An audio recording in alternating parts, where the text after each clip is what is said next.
Welcome to Thursday's Faith Refresher.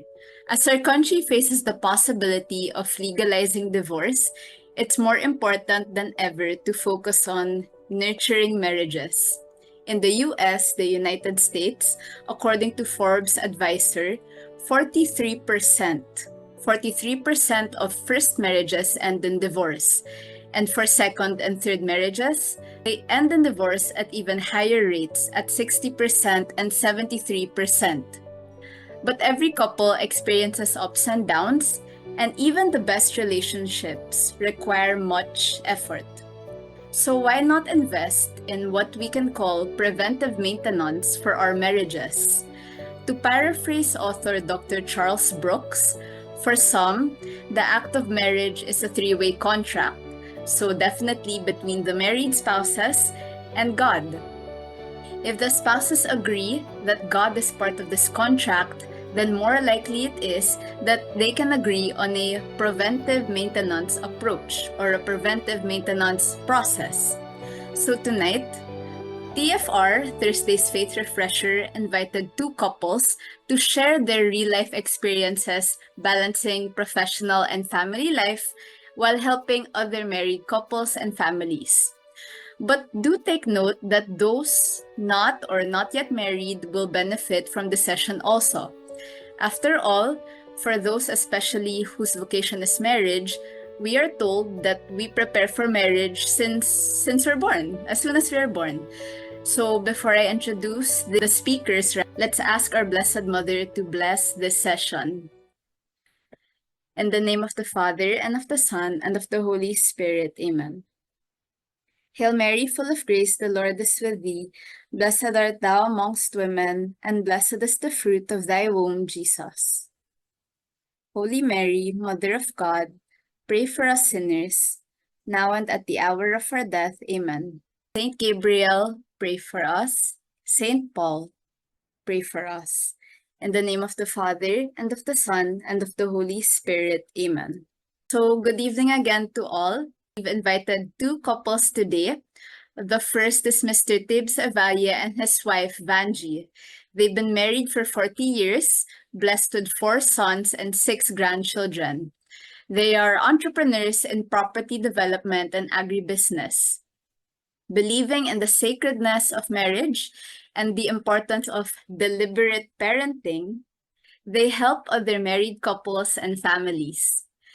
Tibbs and Vanji offer pre-Cana seminars in their parish, and they speak at schools, organizations, and companies on marital and family life. For 38 years, they've been volunteers for EduChild Foundation. EduChild provides courses for young professionals, married couples, and parents. They serve as speakers for EduChild's parenting, marital, family visioning courses, and have co-chaired courses such as Beyond I Do and Married Love.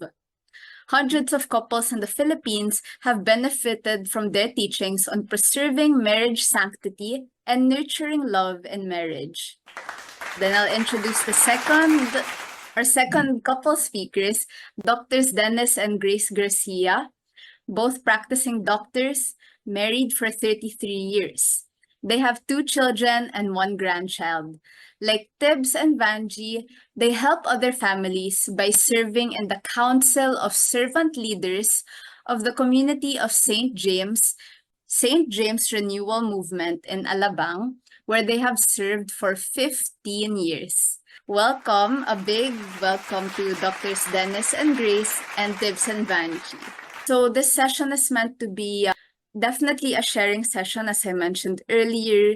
Both Doctors Dennis and Grace and Tibbs and Vanji would be sharing their experiences helping other couples and also their first-hand experiences. So we have a few questions already. I'll just go and shoot the questions. Okay. First question.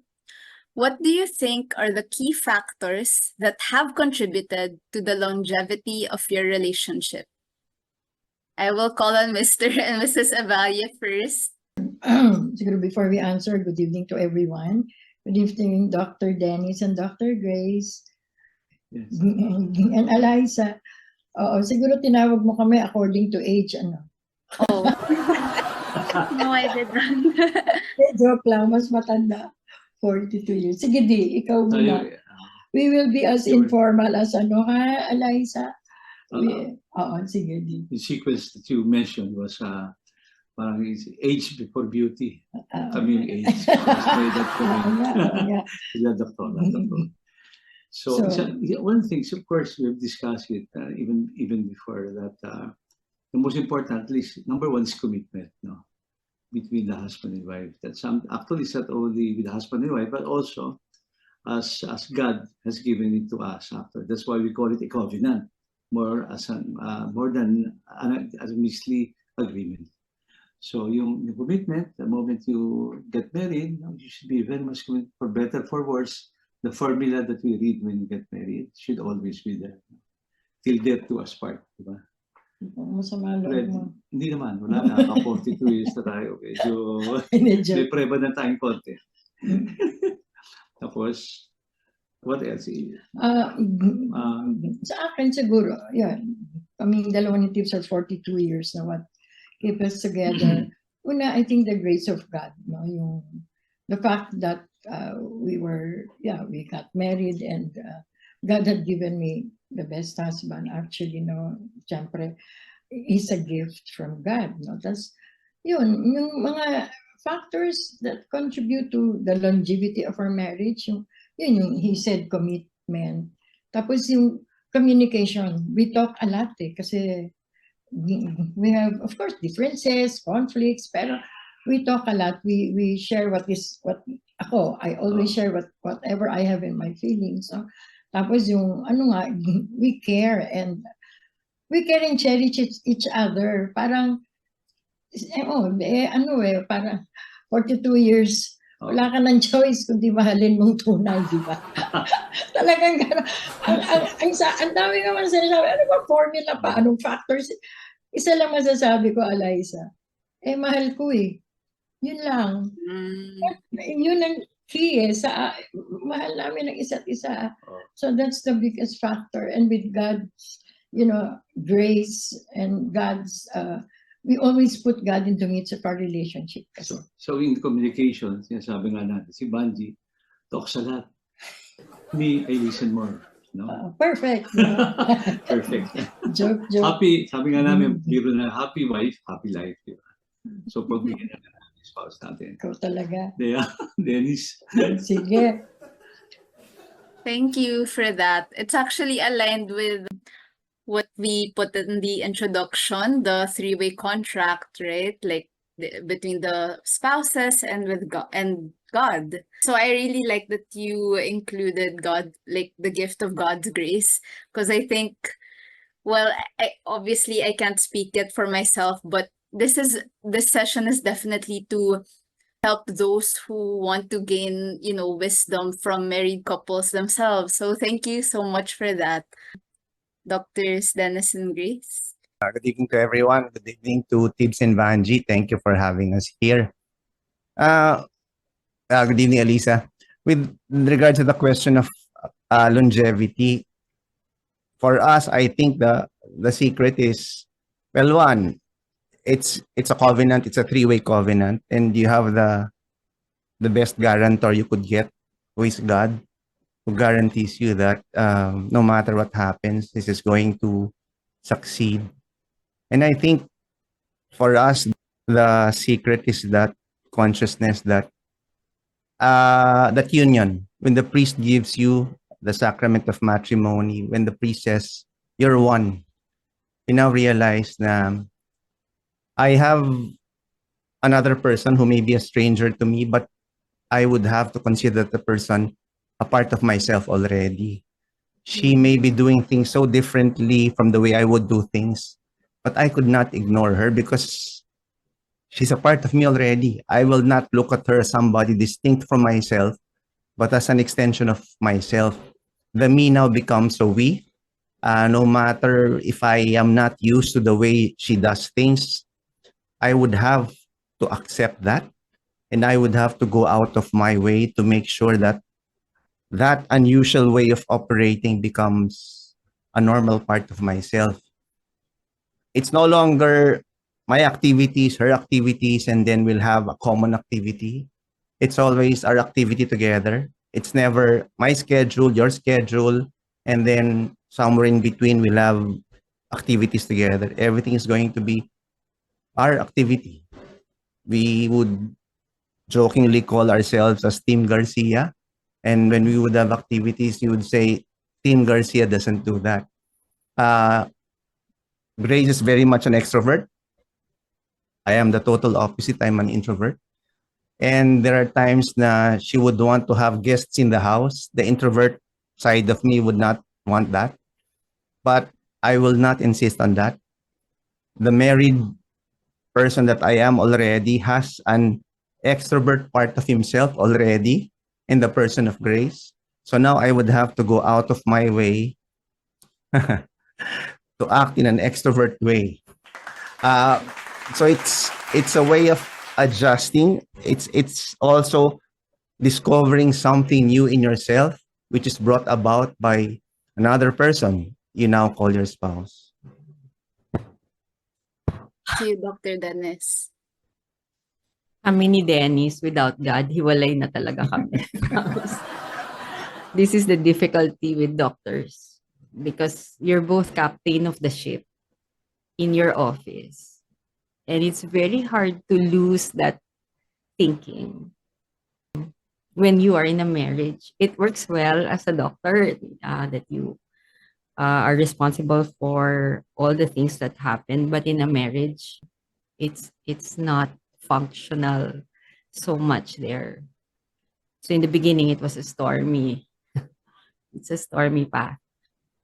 And the beauty of our marriage is that we both were in God. We both came from religious parents who taught us how to pray. And the prayer kept us calm. Without praying, we would have a war at home. That's why the blessing of a parent that prays, I cannot emphasize it because we saw it in our parents, both our parents. And so that prayer brought us to that unity. Like he says, I'm very extrovert and I had to become an introvert. Like he is, I needed to learn how to stay at home and be with him quietly, reading, ganyan. These are not things I did before. But by God's grace, I was able to, like he said, transform into a we rather than just me.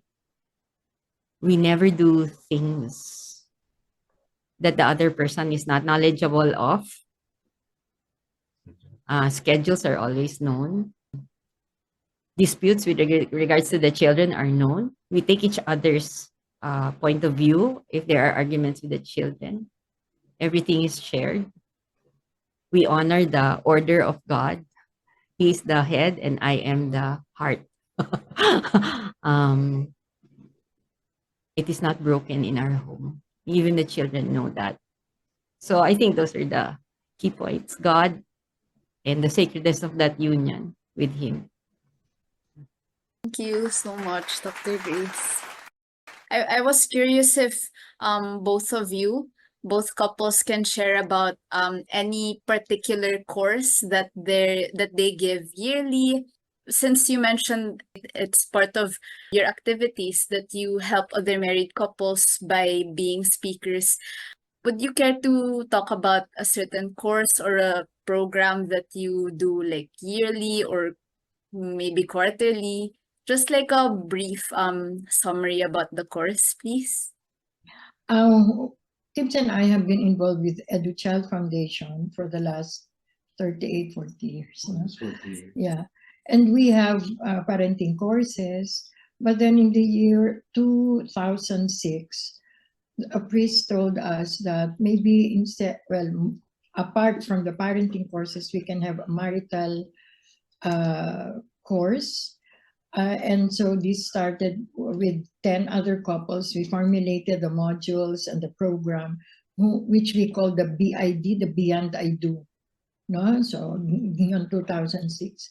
So BID is a weekend getaway. This is actually we're already in 8 places. Now we're in Cebu, Davao, Iloilo. Actually, tomorrow we'll fly into Davao for the BID, Beyond I Do. We're also in Tagaytay and Bacolod and the rest. And this is an invitation for couples to spend 3 days, in a weekend getaway in a resort. And then we talk about knowing your spouse, and then communication and how to make your love grow in marriage. And then there's the other, the year 2017, we started with the Married Love course, which we call MLC. And this is a case course study. This is a study of how you can improve your marital relationship. So we have cases, parang ala MBA, no? 5 cases. So there's a case and news. And of course, the process is each individual read, the husband, the wife read, and then they discuss, and then they form a small group, and then they go to a plenary, and the moderator. To clarify, they go through small group discussions and then kumbaga a big group discussion or a plenary. Yes. That's what you meant by MBA style.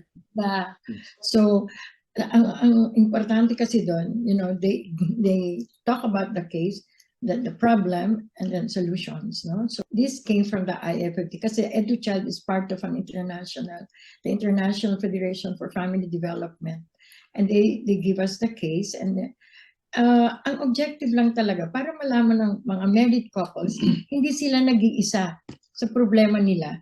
No, pagka nag-share lahat, ay oo, ikaw din pala problema mo, yung asawa mo, ganyan. Ay, yung emotional needs ng asawa mo, ang ganito pala. So, nagkakaintindihan, nagkakaroon ng exchange of views, para ang nangyayari, yung mga couples, hindi lang ako nag-iisa. Common pala yung problema at may hope, may pag-asa na masolve.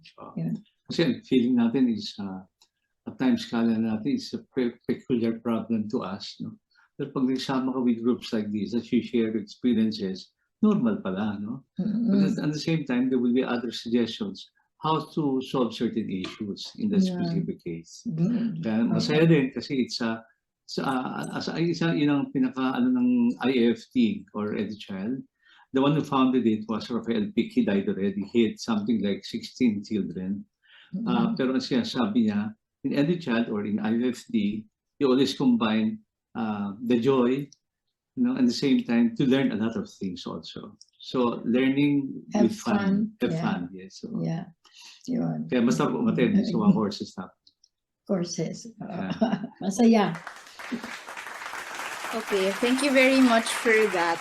I noted the course names themselves, so that's Beyond I Do and Married Love, both of which are under EduChild and under IFFD, or International Federation of Family Development. Doctors Dennis and Grace. In our community, what we have is the yearly marriage enrichment weekend. So like the kay Tibbs at saka kay Vanji, we have a 3-day weekend. And then in our case, we call it a shepherd couple. A couple that is earlier in the journey towards a marriage in Jesus, in Christ. So the class is assigned the class shepherd. And the class shepherd walks with the class forever. Forever. They meet usually once a month. They have 10 talks that they go through every month after they graduate. And then after that, they come every month after that to discuss the readings of the liturgy for the Sunday. And then there is a sharing and fellowship. So this is how we walk. We walk with the couples. So it is also very interesting because there's a mix of the ages of couples and we learn from each other, right? The older ones with the new ones, to the newly married, and it spills over to family issues, etc.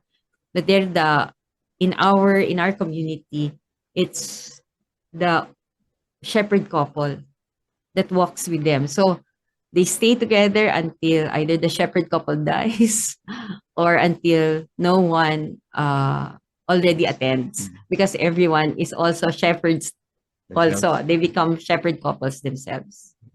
So that's how it is in our community. There are talks, standard talks after every class, but after that, you walk with your shepherd, and that shepherd is for life.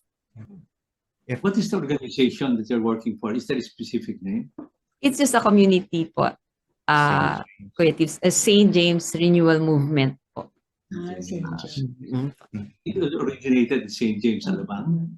Opo, sa Alabang po, yes. I wanted to add, if we're going to talk about the talks that we give to parents, very unstructured and very casually. As doctors, we also get the chance to talk to the parents. Grace, when she does her procedure, she has enough time to do small talks with her patients, and most of the time she gets to know, oh, you're not married, why so? Me, when I get to see follow-up visits of my patients, I would usually have a relationship with them, and we start talking about their marriages. How come your husband is not with you right now? Doc, nag-away kami. Why? I shouted at him, you're not supposed to do that. And very, very informally, we start to talk about marriage. So that's a very informal way, but somehow we find ourselves mentoring and pastoring to people in our clinics also. Okay, thank you. I appreciate that. It's sustainable, I think, that what you have in your parish, like the shepherd couple, and how after the 10 talks, when they graduate, the couple themselves, they also get to be shepherd couples. I got, yeah, it's a sustainable, it's a sustainable way to, as you put it, like to walk with your co-parishioners. So thank you for that.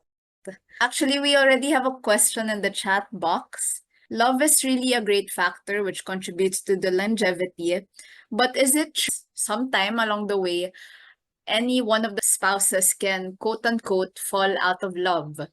If it happens, what can be done by the couple to keep the love burning and still stick together forever? And well, we also ask if any of you have had an experience which you probably also had that thought, or did you try to entertain that thought or possibility? I see giggles. Yung mga guilty yun tumatawa. Okay, then both couples are guilty. And I will call on you. Sorry, you unmuted first. Oh. We have a tendency to associate love with a romantic love, but we know that as love matures, you realize that love is not a feeling. Love is a commitment. Love is a decision. And they say that the deepest level of love is when the lover is able to suffer for the beloved. A shallow level is you're attracted to your beloved. A deeper level is when you start to feel compassionate for your beloved. But the deepest level of love is when one is able to sacrifice for the beloved. As you mature, as you go through your married life, you're not supposed to expect to feel the same way you did the first time you saw your spouse. When you had butterflies in your chest and everything was rosy and the stars aligned and spelled out the name of your spouse. But nevertheless, you're able to experience a deeper kind of love. And you're able to say, I am still in love, but in a deeper way. When you start looking for that romantic kind of love, I guess you'll have to go to the third party of the marriage and ask him, Lord, you'll have to fill me with love. You'll have to fill me with your love so that I may be filled with love. And once again, I could give love to my spouse rather than expecting my spouse to make me feel love. I guess that's part of the maturity that you acquire as you grow, not only with your spouse, but also with God in marriage. So if we start to understand that love is not just the romantic love that we know, then we'll realize that you never really fall out of love. Thank you, Dr. Dennis. I like that. Well, it's such a contrast when you compare the, as you mentioned, the deepest form of love, which is suffering for your beloved, and well, romantic love, which is, like it's the shallow attraction, the one that's based primarily on attraction alone. And I also like that you refer to the third party and the contract that we were talking about earlier, who is him. Like you ask him to fill yourself with his love. So I perhaps instead of focusing on like what you're quote unquote feeling, you really should turn to him and love, like choose still to love. Well, yes, I mentioned that at the early part of the program that to at least to support our longevity together is really commitment. So it's an action of the will and not of the heart, actually. So if that is the case, we need to rectify, we need to fortify, especially our commitment to one To one another. another. So that to a certain extent, it's really very normal for couples, like Kamini Vanji and myself, that we argue every now and then. So because we're talking about two different personalities. But what can you do when you agree, but you're basing it saying that that's a commitment of mine, that's something permanent, So even, for example, we have differences. Sooner or later, we will be seeing each other eye to eye again, And I think what helps a lot is the grace of God. That's why I think the sacraments is very important, especially to us, especially to the couples, not all to everyone actually. But the moment there's some problems, you feel weak, at certain times because of the environment happening to us, temptations in the environment, what we need is to rectify that through grace, and that means frequenting the sacraments. Especially, I think what's very important is the sacrament of confession. In our courses, in our BID, it's a prerequisite, actually it's part of the program that we have a confession, which we offer to the participants. Spiritual direction, also confession. And after that, we have renewal of vows after they have gone to confession, which is a big boost, to their relationship. So we cannot do it alone. So we need some fortifications, strengthening of the will, because we're human beings. Through time, we've been with the same person. It's not that easy. Of course, if you love one another, that is the main basis of your relationship. But even through time, because what's happening around us, like now, the environment is different from before. It's easy to to just follow what the Jonices are doing. They say our neighbors, our friends. It's something for them, but it doesn't mean that it's something normal. It's something right.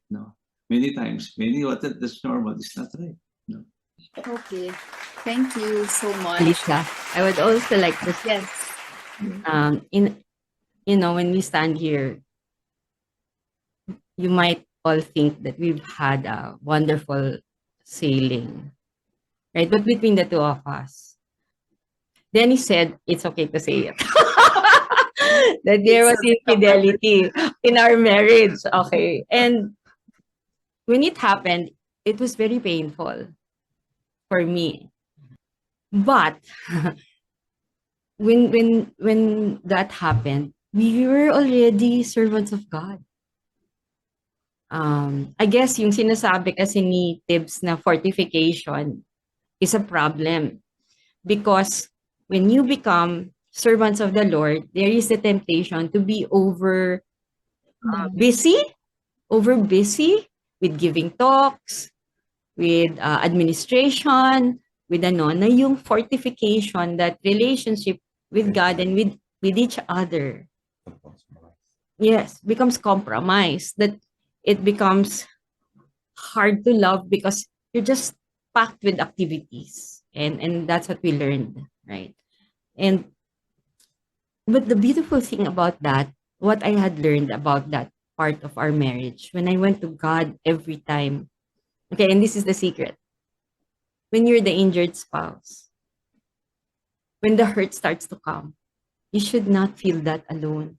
you should immediately go into prayer to set your heart and your mind right. And what I had learned from that is that in reality, Dennis is my God, not God. Because he holds the key to my happiness. That's what Jesus told me over and over again. I allow that in your life because in reality, it is Dennis who holds your happiness, not myself. Your love affair is yes with your husband, but your love affair mostly is with God. Any one of the spouses can be unfaithful, but God remains faithful.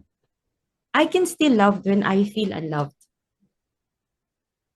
Because my purpose in our marriage is to give him love. If he gives me love, swerte, bonus. Praise be to God. But my primary purpose is to derive the love from God and to give it to him. Whether he accepts it or not, that's between him and God. So when that happened to us, I had to learn that. And he also had to learn how to humble himself when he realized it. And so because of that, we are not so sure, so mayabang of our love for each other. As Steve says, we fortified our spiritual life. Because we both are susceptible. I'm susceptible to despair, and he's susceptible to other things. But when that happened, our love became more mature. Kasi now it's based on God. So yes, you can fall out of love, romantic love. And yes, you can hurt each other. And yes, you can be unfaithful. And yes, you can be hurt. But if you, at the very onset of pain, come to God with it, God will show you what that's for. And you and he can transform that into real love. Real love is when you can love when there's no reason to love. Real love is when you can love when it's so difficult to love. That's what love is. Because that's how he loved. That's what I learned. So even when you fall out of love, God uses that to make you grow in love. That's what we learned. Thank you so much, Dr. Grace, for sharing a part of your heart with us and your journey. It means a lot. Thank you so much. I think everyone picked up a nugget of like profundity in what you shared. So thank you. The next question, it's related to the talks that you give. The first question is, how do you deal with a spouse or spouses who obviously are reluctant to be there in the talk? I guess that this question is on the has the assumption that there are some spouses who are definitely on the reluctant side, like kailangan ba talaga natin ito, right? And then the other question related also to the talks is, for the community sharing of couples, how do you avoid chismis or sharing too much and not being judged by other couples? Well, in our case, there's not much sharing among the participants. Grace had mentioned the shepherd couple. We also have the moderators who take care of the participants, and we make ourselves available for chats or counseling during the session and even after the session. So, yung question mo, Eliza, na how will you invite your spouse to attend these courses, these marital relationship courses para ma-improve yung relationship nyo? I think, ako kunyari, a wife of Tibbs, I would be courting him, or I will be very good to him, I will be, alam mo, merong course na yun sa St. James ba, yung kila Grace, punta tayo doon kasi parang masaya sila, tapos sasabihin ng minsan, hindi ko kailangan yan. perfect husband ako. Pwede niya sabihin niya, no? I don't need it. Tapos, hindi, sige. Tapos, pagdasal na lang, marami kaming ganyan na kaso. Tapos, oo, maraming ganyang kaso. Tapos, minsan napilitan, so pupunta na doon. Itatawag sa amin ng wife, o yung mister ko may problema ha, kaya pakisamahin mo mabuti. Ganyan. So, kami naman, mga organizers, sige ganito. Pero, alam nyo, dasal pa rin eh. Balik pa rin sa dasal. Ang sinasabi ko lang, alam nyo, not everyone is really open to attend courses. Not everyone is open to share. Lalo na yung buhay mag-asawa. Ayaw niyan eh. Kasi, ay baka machismis ako. Ay baka ikwento niyan sa iba. Yung gano'n. Kaya minsan, kunyari may mga cases kami o may mga courses, o sige, what are the problems of marital relationship now? What are the challenges of married couples now?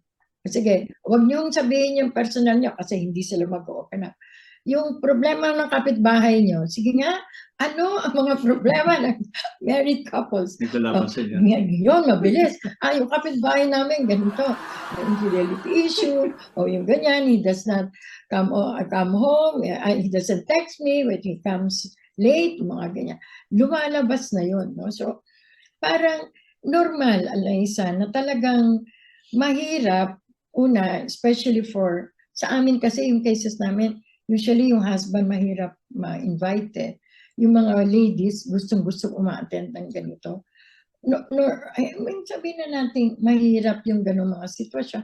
Meron din talaga ang hirap din na ma-convince, no? Na, I remember there was one time kay Tibo, yung Beyond I Do namin, yung wife gustong-gusto.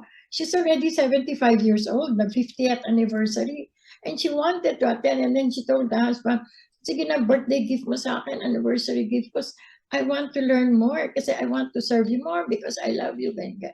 Sabi nung asawa, hindi, wala na tayong matututunan dyan. Okay lang. Yung BID, hindi na, Beyond I Do. Tapos biglang sabi ko, usapin ni Tibo, kinausap ni Tibo yung husband. Pero to make your wife happy, to be there, to enjoy the weekend, just the two of you. Kasi sabi nung wife, hindi nga nakakaroon ng chance to be together, just the two of them. O yun. Sabi nung husband, sige, Tibo, attend ako ng BID. Pero hindi Beyond I Do, ibig sabihin ng BID mo, before I die. Kasi matanda na kami. Pero nung nandun siya, nag-enjoy siya na gusto. And she was able to, dami niyang sharing how to live a good marital life. Ganun lang yung challenges namin. But with prayers, dumadami naman ang attendees. Alam mo, I just want to mention the importance of the virtue of forgiveness, no? Especially for husband and wife, it's been there for many years. Kasi feeling natin, if each one of us we are humans, no? We tend to fall every now and then. So both spouses will be ruled by the same rules, no? Na pwedeng mahina at times, you fall. Tapos the same thing, saying forgiveness to your spouse. Ang husband naman should forgive anytime. Or even the same, yung wife naman should forgive the weaknesses of the other spouse. Yeah. In other words, kaya nga natin emphasize, I'm sure you always you are agreeable that confession is one of the traits, no, that we can help out, no, for couples having problems, no, because the moment you go to confession, parang yung sinasabi mo, you're weak, you need the grace of God. But since God forgives us when you go to confession, we should also forgive our spouse when things do not go well. Yun, kaya it will never be, kaya nga pwede tumagal, basta isipin lang natin, okay, whatever it is, ang ginawa niya, and we feel that he's trying his best, no, to fight himself on this aspect. Kung tinatry niya naman, we should forgive that person. Kaya it's a very practical thing that we can apply in our married lives, no? Kaya nga nagsasabi namin, it's halimbawa may mga nagsasabi, nakikita namin naghihiwalay. You very seldom find that they practice, no, prayer, or for example, they practice humility and other virtues towards one another. And based on that, nagiging self-centered sila, up to the time they separate from one another. No, that's when pride comes in, no, and destroys the marriage. I want also to mention that especially kay Doc, no? Dennis and Grace, and also for Ate Banji, many times I feel na minsan, before we give talks, no, in certain areas, there's something that is parang contradicting what we're supposed to do. About May may kumukontra, kumukontra palagi, may nanggugulo. nagugulo. Alam mo, And like for example, last November, di ba, Mhm. we were supposed to give a PID in Iloilo. No, you know, right before that, I got sick. No, I started. Ano ba tawag nila? Nahilo, Nahilo ako, tapos nag-vomiting. nag-vomit ako. We weren't able to give it. but he was healthy. Tapos, And- kaya nga sinasabi, kasi the devil now is trying to pin down especially couples who are pro-family. Pag nakita lang you're doing something good for society, for families, iipitin ka. I'm agreeable to that. Kaya you have to be careful. That also us, we try to careful. we have to pray before giving talks na at least hindi manggugulo the big D, no, around us. No, kaya kasi because what we're doing is something good for family and for the whole society. Yeah. Yun lang. Thank you, Kunsing Vanji. I think this is a practical question also because, for instance, Vanji, you mentioned that when it comes to sharing, you explicitly say, oh, ano yung experiences ng kapitbahay nyo. So I think if you make it third person instead of second person, then I think more people can objectively mention, their struggles. Yeah. Dr. Dennis. Your question reminds me of how to deal with an hostile audience or a hostile question, which if we go in the secular world in our talks in the medical field, we're taught on how to deal with those people. But if we're talking about spiritual talks, at least the way we were taught, always keep in mind that this is not your work. This is the work of God. So that being the case, we should not be focused on the results. So if we see a reluctant participant, if we think this is not going to work for this husband because he doesn't want to be here, he's not listening, he's sleeping most of the time, you just let him be. You go back to the parable of the sower. We're just sowing seeds, and it's up to the Lord on how it's going to end. Sometimes we're tasked only to let that husband hear a few words of our talk, and that's it. He's not destined to complete the program. Sometimes, for the time being, all he needs to know or hear is the first sentence of the talk, and then the continuation would be done by somebody else. So, in most of our projects, we try not to focus on the results. Therefore, we stop being discouraged into thinking that we haven't been effective, the program is not achieving its objective, because we don't know what the Lord is doing. Behind everything that's happening, beyond the physical, we don't know the alternate reality that the Lord is trying to do. With regards to the question of how do we avoid chismes, at least in our community, that's the function of the shepherd. What we usually do is we read the gospel for the week. And then from that, we try to reflect. If the shepherd finds that the sharing is not related to the gospel, the role of the shepherd is to redirect and show we call them the lambs, and show the lambs the way of thinking in a Catholic, in a charitable way, how to look at the gospel from the eyes of God, not from the eyes of the world, not superficially, but to look at it from a loving way. And once we see that's not how it's being done, then we show them another way of looking at it. We may relate the same story, but phrase it in another way, and gradually they learn, oh, that's how I'm supposed to look at it. It's the same story, the same set of events, but the perspective changes, and the way they look at the situation or future similar situations would now be different. And the important thing is, how do you relate that to God? It's not just a storytelling of something happened to me over the weekend. It was so shocking. So how did God talk to you in that event? Where was God in that event? How did that change you now?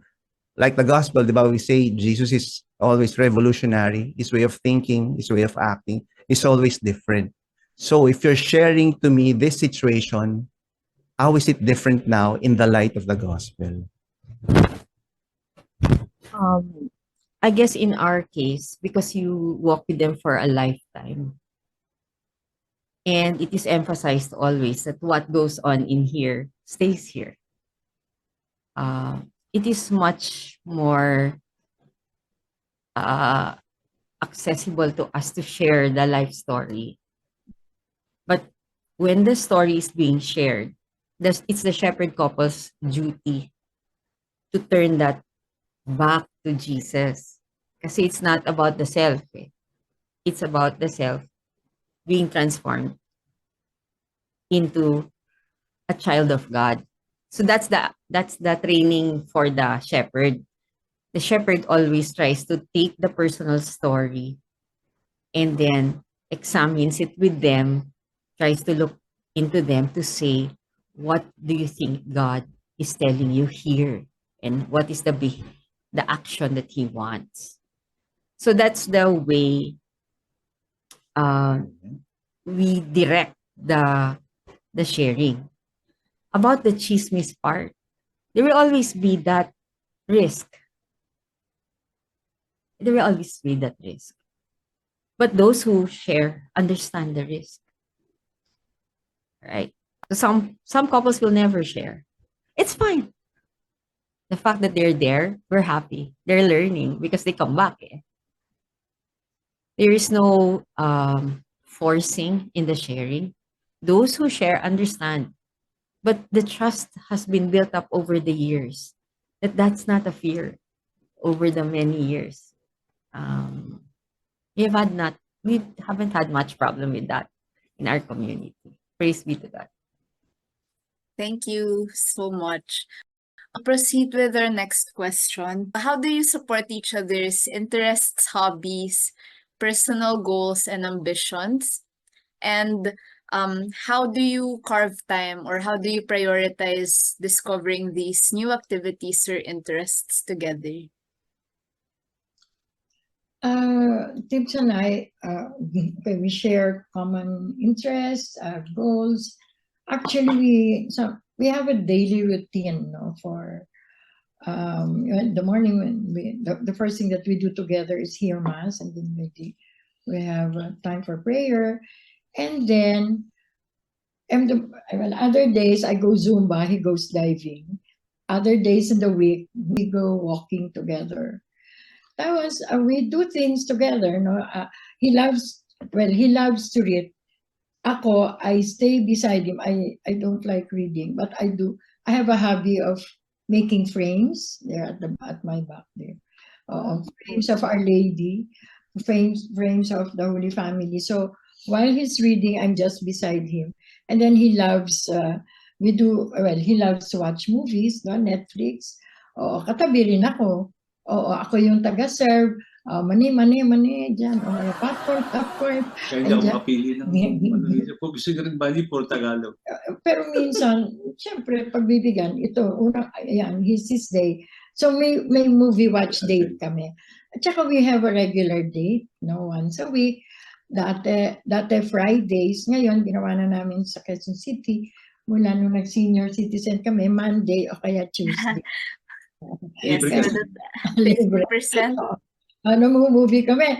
Kaya lang, sigurado, alam nyo, pagka seniors movie, di ba? Pagpasok mo pa lang ng movie house, amoy efficacent oil. Di ba? Pagdating mo doon, ay, tipo, nahirapan ako, may asthma ako. Sabihin, hindi mawawala, yan mawawala. Pag upo namin, syempre, holding heads kami, di ba? Holding heads. Yan, sabi ko, tipo, hindi ko na kaya talaga. Sabi ko, nahirapan ako, huminga, may asthma ako. Sabi niya, hindi mawawala. Sabi ko, hindi. Lumalaban sa Bengay mo. Oo, kasi may Bengay siya.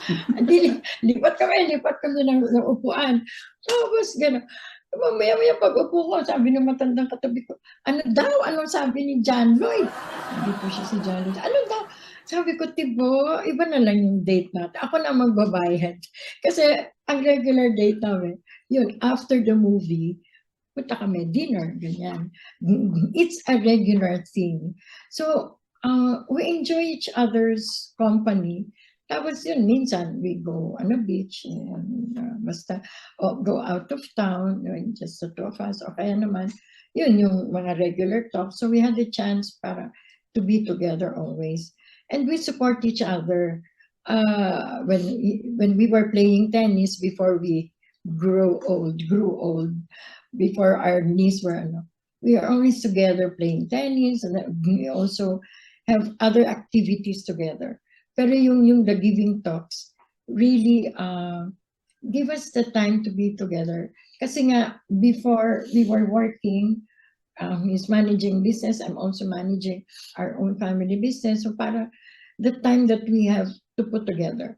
Pero yun lang ang gusto namin sabihin, even if you have so much time, so parang doing other things, we always put a schedule na kaming dalawa. No, working pa kami. Pero ngayon, 24/7, magkasama na kami. Yes. Yung sinasabing falling out of love, hindi yata parang falling out of love, yung parang nagalit ka lang, masama loob mo, pero nando pa din yung love. Ako nga, tataka nga ako as we grow older lalo ako nai-inlove dito. Oo. Lalo pa, nai-intense, yung gano'n. Hindi ko nga alam, ewan ko baka may diferensya, pero gano'n talaga yung the stage in love. I think this is the mature love. No? Parang pag nag-away kami, hindi, okay na yan. O, parang sabihin nga, ba't nga ba tayo nag-away? Tapos sasabihin ni Tibbs, nakakalimutan ko rin kung bakit Tapos, kasi we learned from the sessions of BID, Married Love Course, we choose our battles. Wag na, don't prolong the agony. Magka-away kayo. Kung simple lang naman, patawaran na, di ba? If you're correct, shut up. If you're not correct, say, I'm sorry, ASAP. Ganun lang, di ba? Parang kailangan lang talaga pag, you grow together in love. There's the, I'm sorry, is a very powerful word. No? Actually, it's you can always do it as a technique. Every time you have disagreements, Dennis, away kayo ni Grace. No? Tapos, nagpapatasan kayo. One is prouder than the other one. No? But the moment, tagal-tagal na di-discuss, sisigaw. No? Pero the moment one says, I'm sorry, it follows the other person also, I'm sorry. So tapos na ang problema. It's just saying the first, I'm sorry, it helps the relationship. It helps solution to the conflict that you're having. Actually, it helps a lot. Yung sinabi ni Pope Francis, yung say the words, please, I'm sorry, thank you. Pero palagi kong dinadagdagan, I love you. Para naman may konting, spice of love. Between the two of us, kasi ako yung medyo, extrovert, siya introvert. Nakikinig lang ako. Sabihin ko, I love you, magka-smile lang siya. Sige, tanggap ko na yun, okay na, ganun. Kaya nga yung mga expectations, yun ang minsan nagiging problema, cause of conflict, para, sige, sabihan mo rin ako na I love you, pero hindi kanya-kanyang, style, no? So, to mention also, sinasabi ko, importante rin sa atin, tumagal na kami dito, maging 42nd anniversary, no?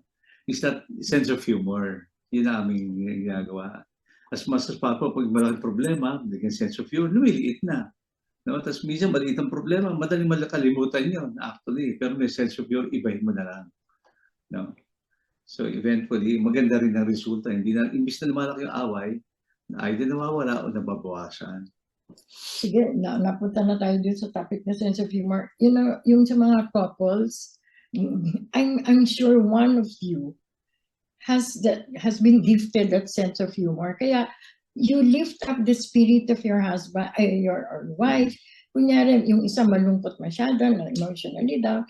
Yung somebody who has that sense of humor, no? Ano yan gift from God. And also, yung talagang high spirit, makakatulong talaga sa relationship.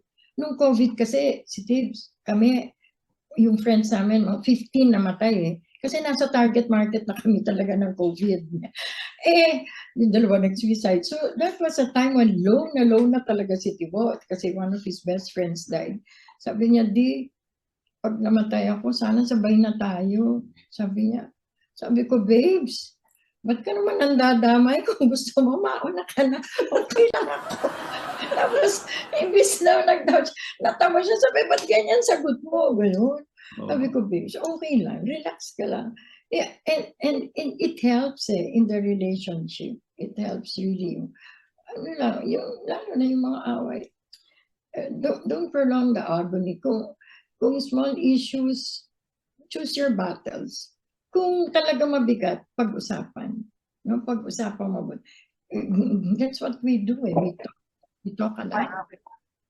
We talk to each Sorry, other. mute. Thank you, Tibbs and Vanji. Diba? Like Denny says, no, we have one kind of a team mentality.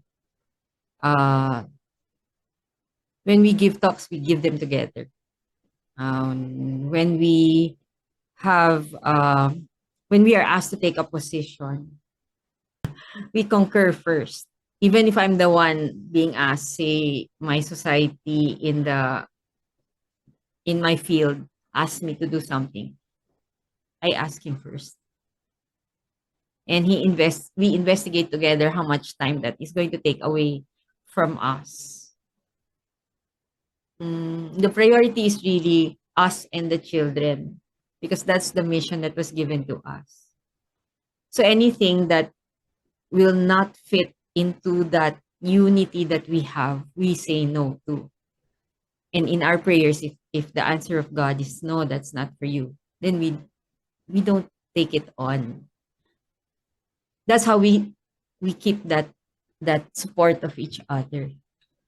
We also take our breaks together as much as we can. Kasi kaming dalawa ni Dennis, we're so different eh.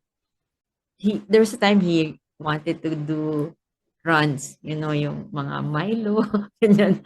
So, I had to learn how to run also, to be with him in the runs. And after 3 years, I told him that, di na talaga kaya, masakit yung left knee ko. And my friend said, it took you 3 years to tell him. But that's how really it is. Kasi if you don't do, for me, if we don't support our hobbies, then we drift. The time kasi, time is the most precious commodity.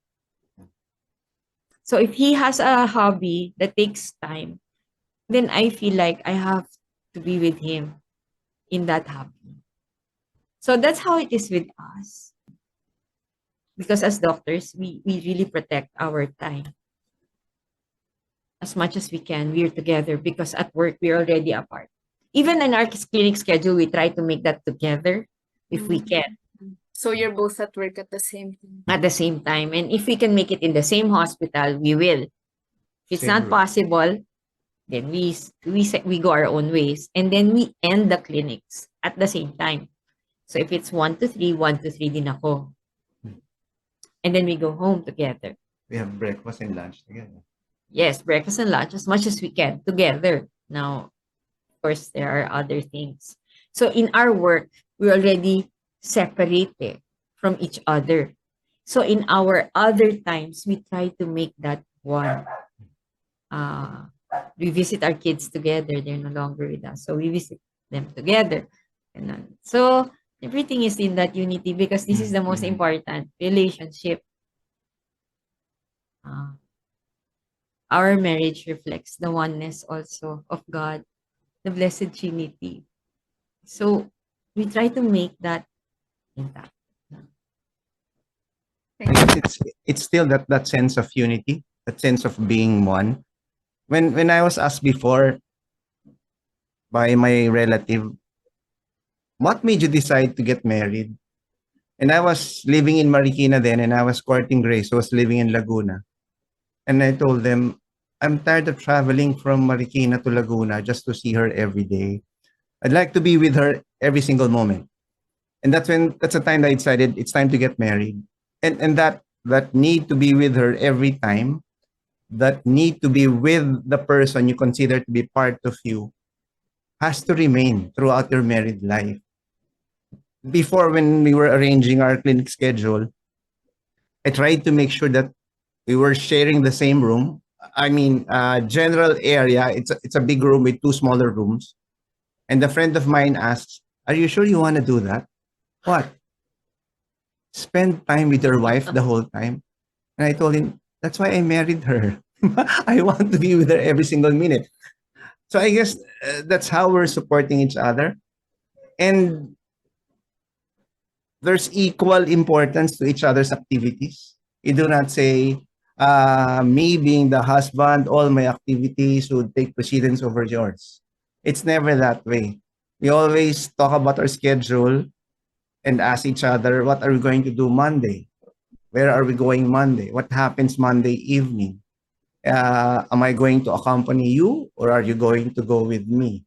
Where are we going to have dinner Tuesday? What's your schedule on Wednesday? We are always aware of what the other is doing. So there's always a sense of being with your spouse, no matter how far she may be, because you're always aware of what she's going through. Thank you, Dr. Stennis and Grace. I'll proceed now to the next question. How do you deal with someone from your romantic past whom you think is happily married but keeps finding ways to stay in touch?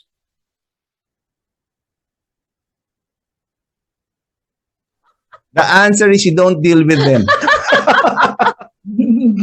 Oo nga, nakakagulat naman yung tanong na yun. Ano? Ibig sabihin yung mga ex wanted to ano? I think it implies ex from your romantic past. Oo, don't connect. The past is the past, di ba? Mahirap kasi yung what's the point, di ba? Yung what's the point of connection? Baka closure. Baka walang closure. Maski walang closure. Maski walang closure.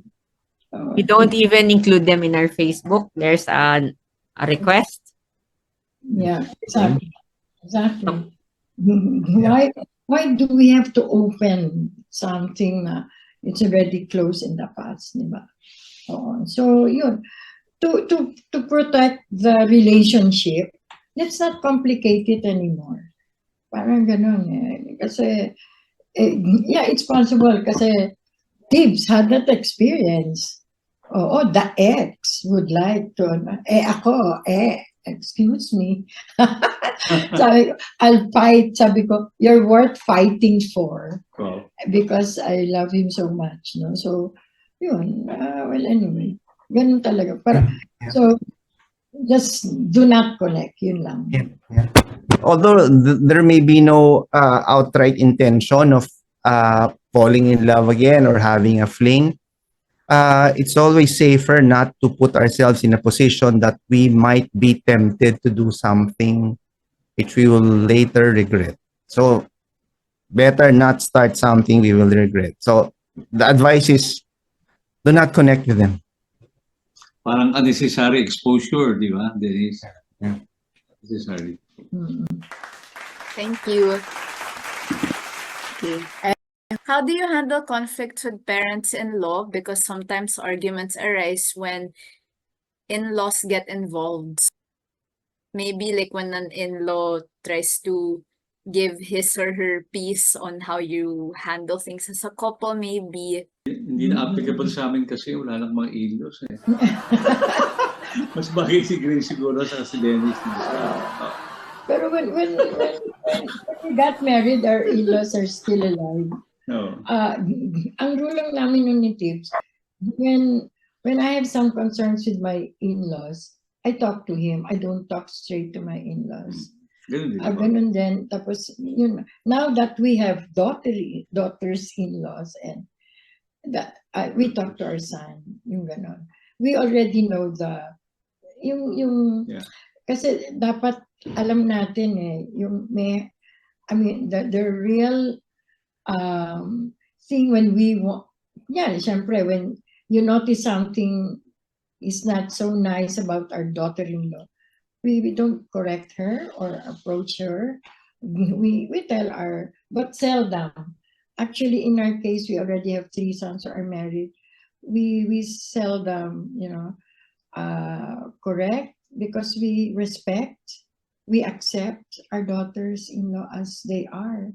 And mahal sila ng mga anak namin, mahal din namin sila. And we don't call them daughters-in-law, we call them our daughters. No? So, ganon. Ewan ko kung sila may problema sa amin. Pero, as far as we are concerned, we love them so much. I don't know if we answered it. Yeah, thank you. Doctors Dennis and Grace, for me, kasi thank you for that. I think the question is also about boundaries somehow. Mm. Yes. I don't think there's a definite answer to that question. And if the event comes, then the thing that you need to do is pray. Because God will reveal it to you, what you need to do. We always think that our purpose in this life is to reflect the love of God. Whether the person is difficult to be with or the person is nice to be with, it's the same flow. The flow is if there is a parent or whoever, a sister-in-law or a brother-in-law who is difficult, and the situation presents itself to you, and you feel a negative emotion, then you come at once to God to say, Lord, how would you love this person in this situation?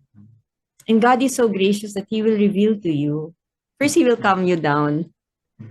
And then He will reveal to you what needs to be done. So I think my answer to that question about parents-in-law or any difficult person is this. We need to practice praying to God all the time. So when the difficult situation comes, we know how to come to Him and to hear His answer. Because we don't know how to deal with. We don't know. The circumstances are different each time. Amen to what Grace said. You find something objectionable. The first question is, am I the one designated by God to correct this? Am I the one who's supposed to correct this? If an in-law or the daughter of an in-law is not behaving properly, the question is, am I supposed to correct that?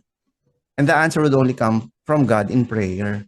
Because if you're not the one designated by God to correct that person, no matter how well-meaning you may be, that person might not receive that correction. And wala, mag-aaway lang kayo, di ba? So there are times when you're supposed to just be quiet. But there are times when the Lord tells you, you are the direct elder assigned to correct this nephew or daughter-in-law. Pero many times, like we already have a grandchild, we have a daughter-in-law, and we look at it as our grandchild is given to our son. And it's the duty of the parents to discipline their child, raise their child the way they want to. We're here in the background. If they would ask for our advice, we would give it. But we will not outrightly comment on how they're raising their child. Their situation and the circumstances of the future of our grandchild is something we're not aware of.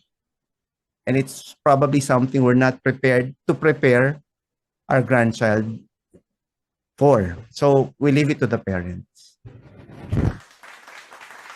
Okay, thank you for that.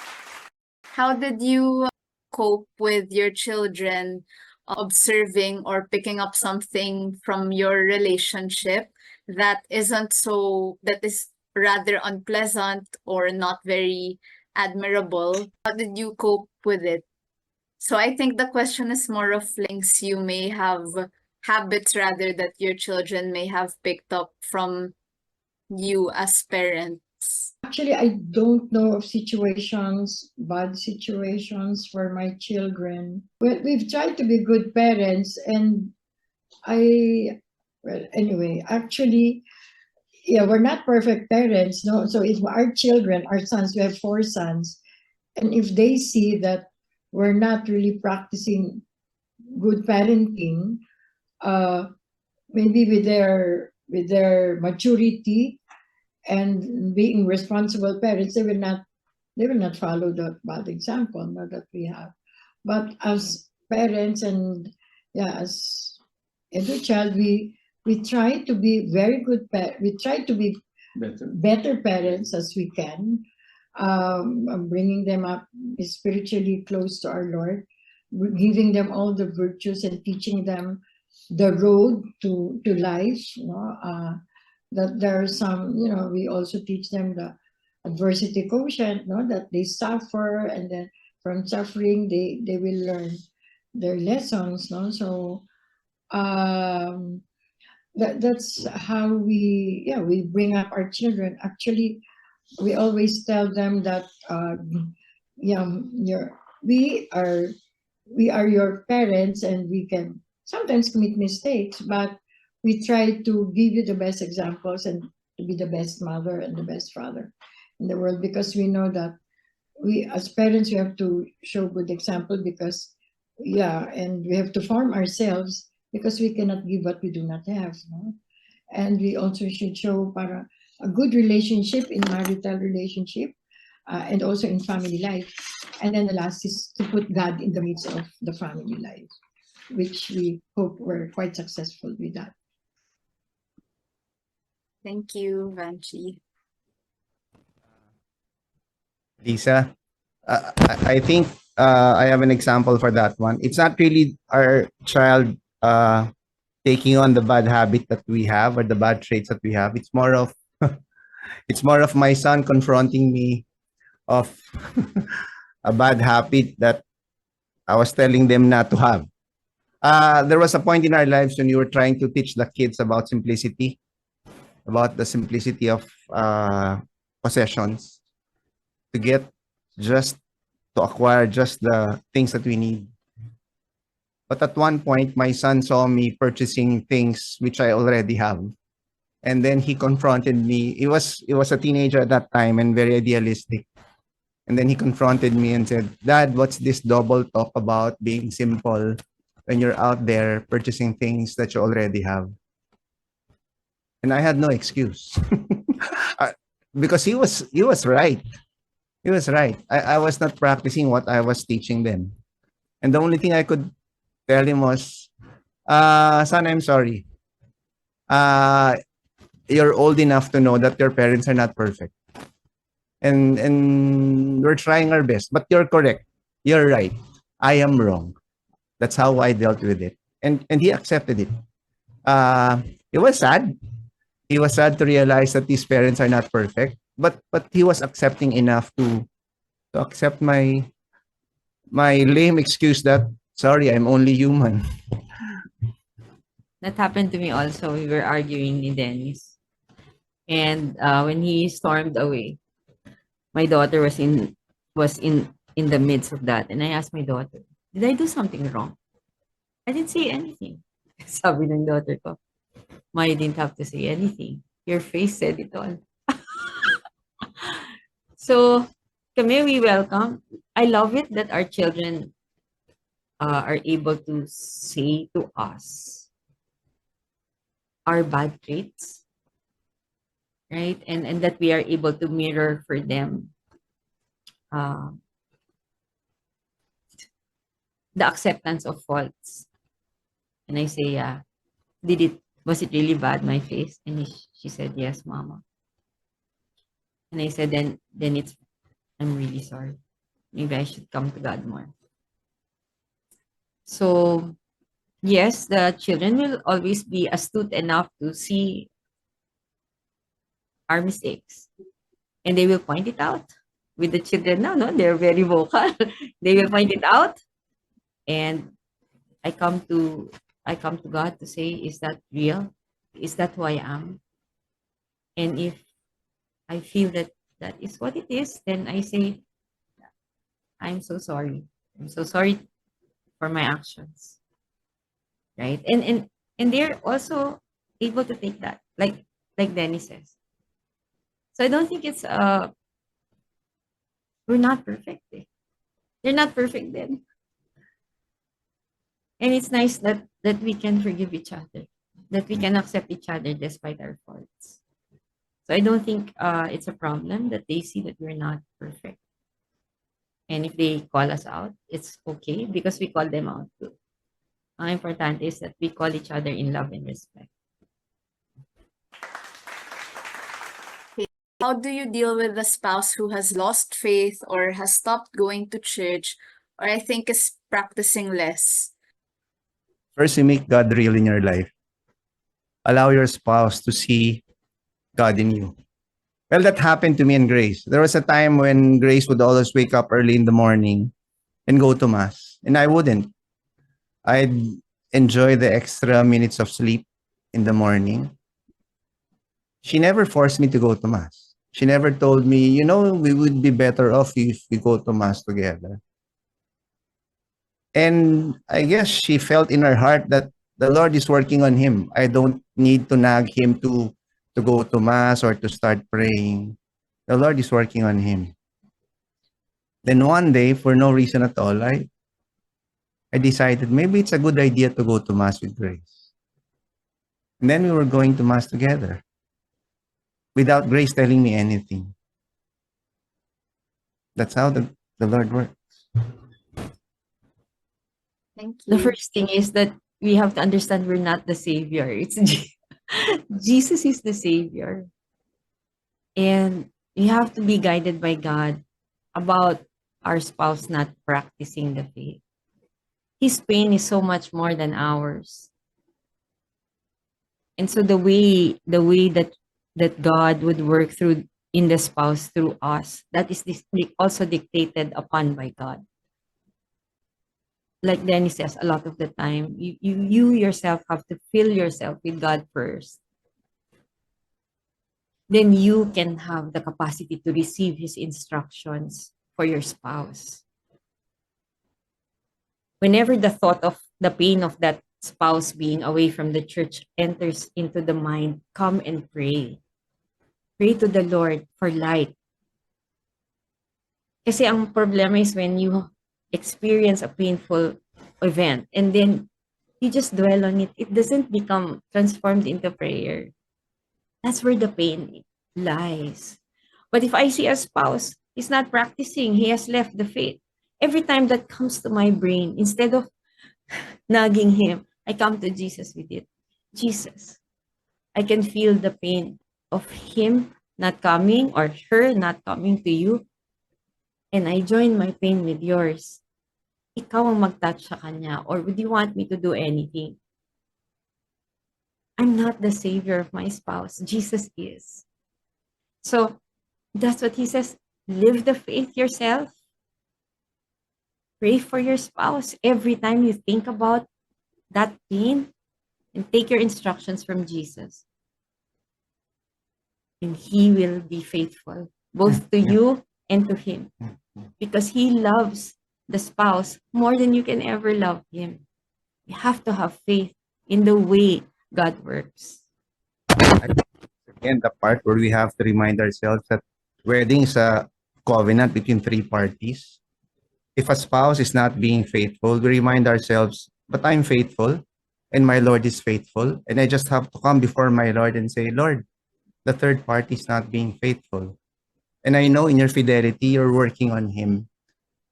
And in faith, I have this confidence that one day he's going to come to his senses and be faithful again. Took Dennis 3 years, right? But look at what a force he is now for good. I praise God for him every day. Thank you, Jesus. You are faithful. Thank you, Doctors Grace and Dennis, for that. Tibbs and Vanji. Yeah, I guess, first of all, we really have to pray for our spouse, no?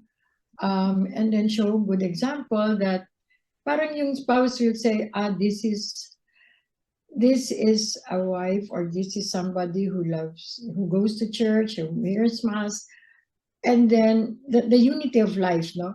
Pag nasa church siya, mabait siya. Pag nasa bahay, mabait din siya. Hindi yung kunyari, nasa simbahan, madasalin.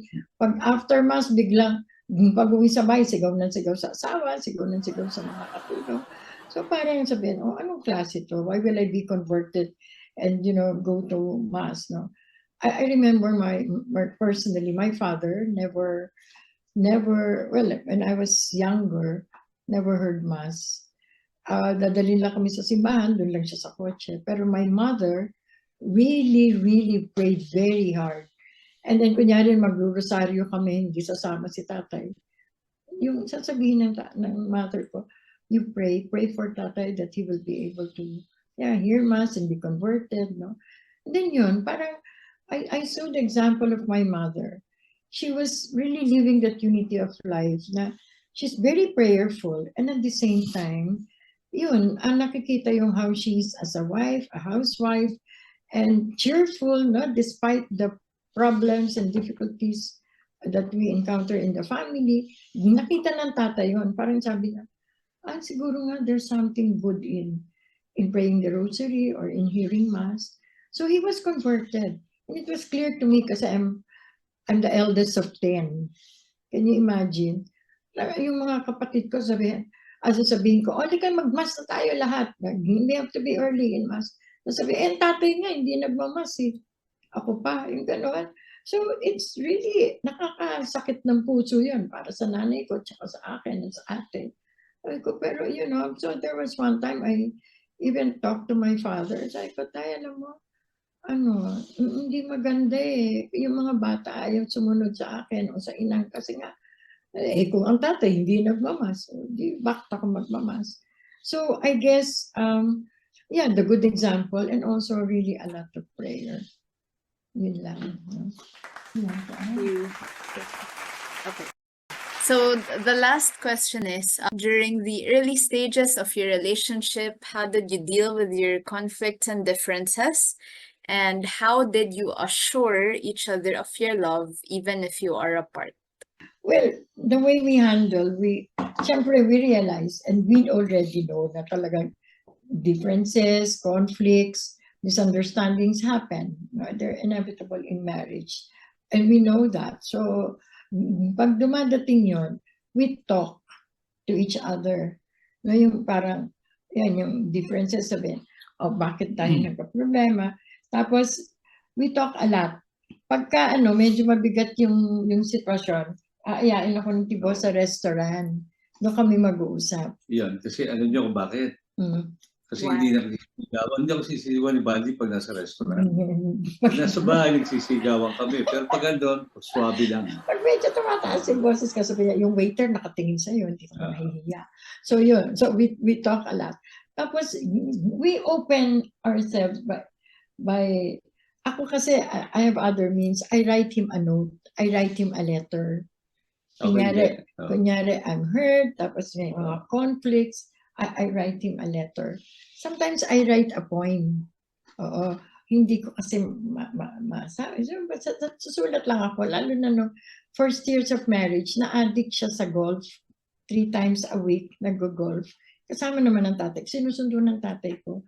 Di gano'n sasabihin. So, nag-insert lang. Pag uwi niya, nag-insert ako ng note dun sa kanyang table.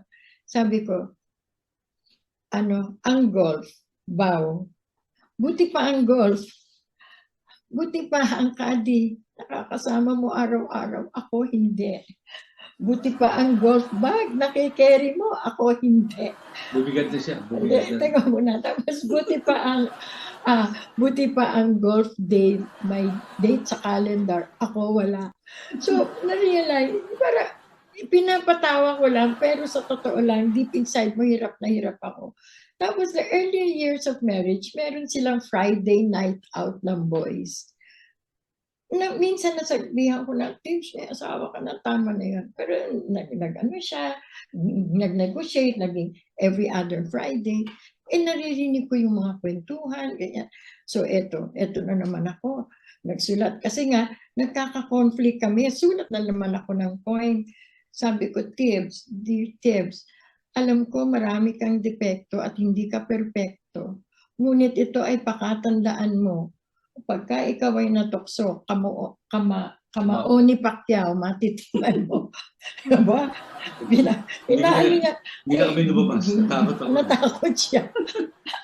You know, that's very important yung para sasamahan mo lang na you be creative kasi nga hindi nakikinig pag outright na ano. Pero yung last talaga na way that we resolve conflicts, Tibbs loves to pray. Pagka medyo mainit na yung usapan, di time out. Dasal lang tayo. Lalo na kung nasa kotse kami. Kasi di ba, pag nagko-conflict kayo sa kotse, enclosed yun eh. Hindi ka makakatakbo, hindi ka makakatalon habang kami nag-aaway. So ang ginawa ko, magdasal na lang tayo. Sabi, nag-rosaryo kami. Sabi niya, sige, medyo mainit na tayo pareho, mag-rosaryo tayo. Sabi ko, ang haba naman. Haba mag-rosaryo. Tapos sabi niya, Vanch, let us pray the rosary. O sige, ako maglilid. Galit ako eh. Sabi niya, our Father, I believe in God. Galit na galit ako. Believe in God, the Father Almighty. Yeah. Tapos sabi niya, tapos hawakan yung kamay ko. Tapos pagdating na ng first mystery, alam niyo, bumababa na. Second mystery, ayos na. Pagdating dun sa Hail Holy Queen, may I love you na. No, yung talagang it's something that, you know, prayer is important when it comes to conflicts. Kasi pwede kasing lumaki yung conflict eh. Kasi you can either use yung di ba, nag-escalate. Oo. Nag-escalate. Oh, you have that. So at least pag nagdadasal na tayo ng rosaryo sa kotse, hindi nag-escalate. So kalma na pababa ng pababa. Tapos the moment na tapos na kami, pinuntahan na namin, pupuntahan namin na andun na kami. Sasabihin nga tatanong pa niya, ano ba tayo nag-away kanina? Tapos nakalimutan ko eh. Ako rin, hindi ko nga tandaan. Wala na. Forget na kagad yung conflict namin. So it's really, you have different ways of solving. Pero sinasabi namin talaga, walang perfect couple. Wala. No? Even how much you, but there are perfect moments to show your love to your spouse. Yun lang. Talaga may dadating na conflicts. It's just how you handle the situation. Yeah. Oo. Tapos yun nga, mabilis yung, si Tibbs napakabait, mabilis mag-I'm sorry. Oo. Ako, kailangan magdasal para mag-I'm sorry. Yun lang. Kasi sabi ng tatay ko, pag medyo na nag-conflict kayo, tapos hindi mo maintindihan ng asawa mo, mag-sorry ka na kagad kahit hindi mo naiintindihan. Kasi kung hindi tatagal ang marriage, no? Oh, yun ang love. Yeah, yun ang love.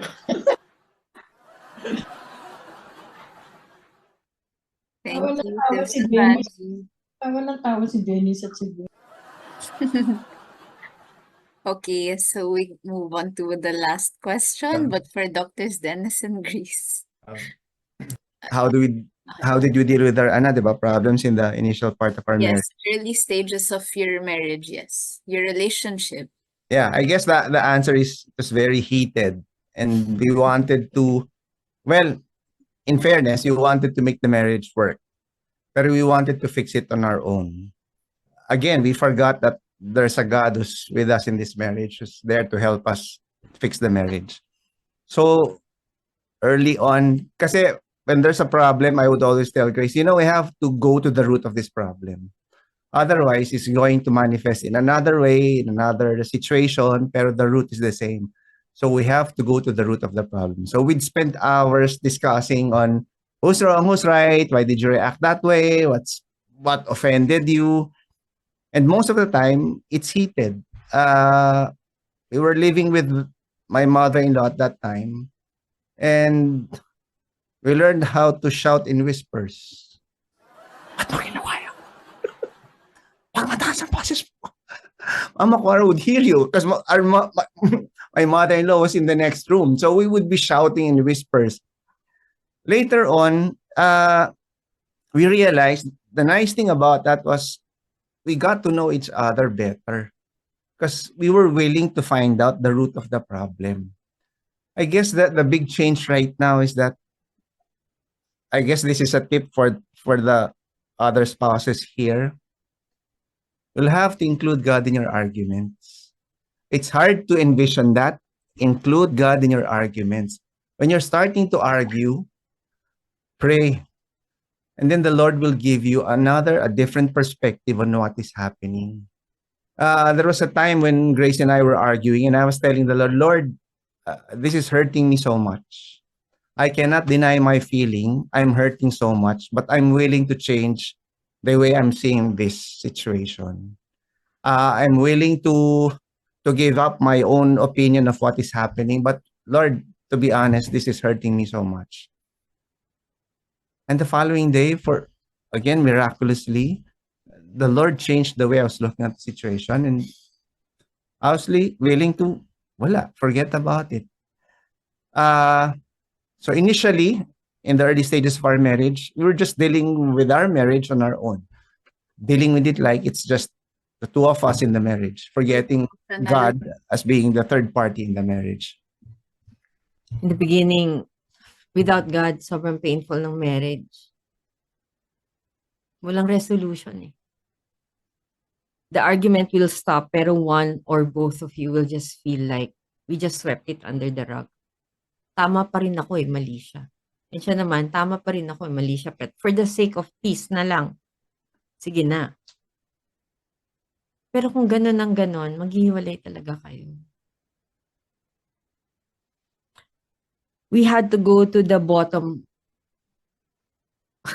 of the barrel in order to ask help from God.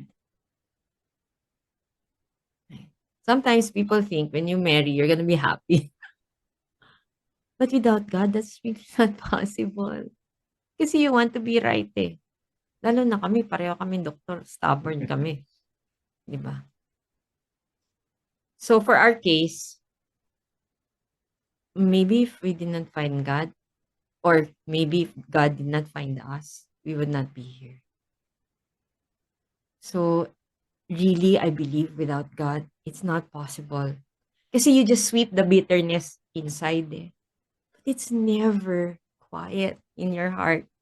There's always a restlessness. The feeling that you're defrauded yourself or you made it lesser just for the sake of peace. And peace for peace's sake, as he says, does not work. It has to be a true peace. And true peace is only in God. When somebody loves you. When it's difficult to love the other. Kaya, napasalamat din ako we hit rock bottom. Kasi kung hindi, we wouldn't have the courage to turn to God. I don't think resolution is really possible without God. Only God is good, Scripture says. He's the only one. So, katulad ng sabi niya, hindi pa nga namin kaya kahit ganito na kami na automatic. Sandali lang. Before the day ends, magkabati kami. Sometimes it's not even possible yet.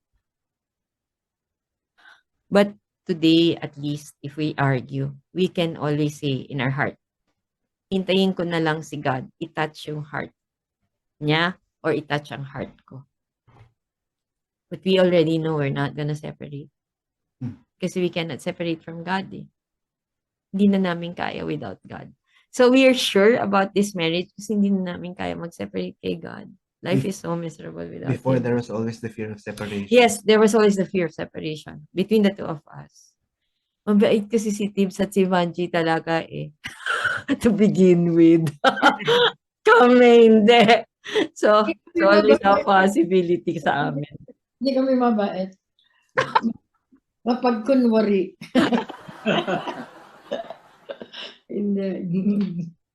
Well, we tried hard.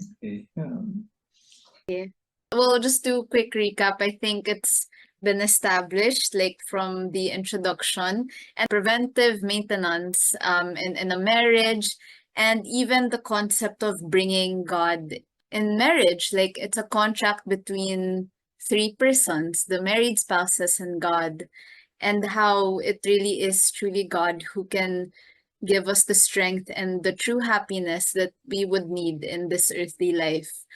Before we close the session, I'd like to ask for a few parting words from both of our speakers before we pray and close the session. I just want to go back to what I said earlier. Sabi ko, what's important, para ma-sustain natin itong marriage na to. In fact, I would like also to say that instead of preventive maintenance, parang sa kotse, no? Applicable sa lalaki. No? Parang maybe we can improve on it a little bit, no? By Relationship. saying it's a nourishment of marriage. No? In other words, Nourishment. kasi hindi, ang nakikita ko is a marriage can go up, is either go up or go down, eh, no? So wala talaga maintenance, mami-maintain mo yung speed or love towards one another. Maganda kung no-nourish mo, it adds a little bit, maybe every week, every month, di ba? So nag-i-improve. Kasi pag maintain mo yung dati, baka imbis na ma-maintain, bumawaksak siya.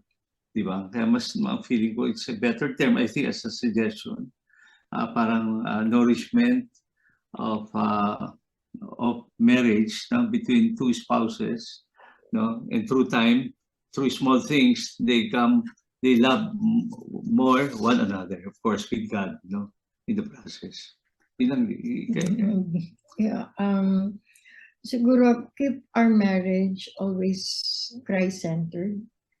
Always ask for, because it's really a struggle. 42 years communities, ups and down, roller coaster. Hindi naman Really? roller coaster. Parang Ano? parang chubibo lang, chubibo. Talagang we struggle, no, to keep our love. And tama yung sabi ni Tibbs, ayaw niya maintain lang. Gusto namin relationship builders, and we want to build and build more love, no, until we die, no. So parang it's keeping the love burning at this time of our relationship before we die. Before we expire. We want to inspire before we expire. Yes. Diba? Kasi we want to show people that it's not really all joys and, marriage has two sides of the coin. One is the joy of knowing that we love each other, that you are loved. But there's the other side of the coin, that there are problems, difficulties, and we suffer. May daming sabi nila Grace and Dennis na talagang ang daming, lalo na sa umpisa, adjustment kasi. Pero last, yung love ko, keep the love and respect for each other. And please don't forget to say always, please, I'm sorry, thank you, and I love you. Yun lang. Thank you. Yes, Mr. Sunday. Siguro I'd like to tell the couples on our own, just as with our spouses, we could only hope for so little. We could only see very little improvement in our relationships, and it will only go so far. Pero if we do not forget the third party in our sacrament of matrimony, he does the impossible. And he will bring our marriage to great heights. We have with us in our marriage the God of miracles. And we should always be reminded that He's always there with us. Hindi lang natin siya sinasali. We're just not talking to Him. We're just not asking Him His opinion. But once we get His perspective, His wisdom, His ways of operating, we know He's going to be true to His promise. Diba? Na no matter what people say, you will be with your spouse, facing the Lord at the end of your life, saying, Lord, my spouse and I are a lot better than when we started because we remained married with you. And the same with me, no? My tip for your spouses is, let God love you. And then after you've been loved, go and love your spouse. You'll be able to love truly, generously, faithfully, causing the two of you to become holy. It's the only thing. There's no other secret. Thank you. Thank you so much, everyone. Thank you once again to our couples, Tibbs and Vanji, and Dennis and Grace. We're very grateful that you've opened your hearts to us tonight and share with us all that you can, accommodating our questions, and in the hopes that we can also pass this video on to our friends and our family, whether married or otherwise. So thank you so much. We will end this class with a prayer. Once again, Thursday's Faith Refresher. Thank you, everyone. In the name of the Father, and of the Son, and of the Holy Spirit. Amen. Hail Mary, full of grace, the Lord is with thee. Blessed art thou amongst women, and blessed is the fruit of thy womb, Jesus. Holy Mary, Mother of God, pray for us sinners now and at the hour of our death. Amen. Saint Gabriel, Pray for us. Saint Paul, pray for Pray us. for us. In the name of the Father, and of the Son, and of the Holy Spirit. Amen. Thank you and good evening, everyone.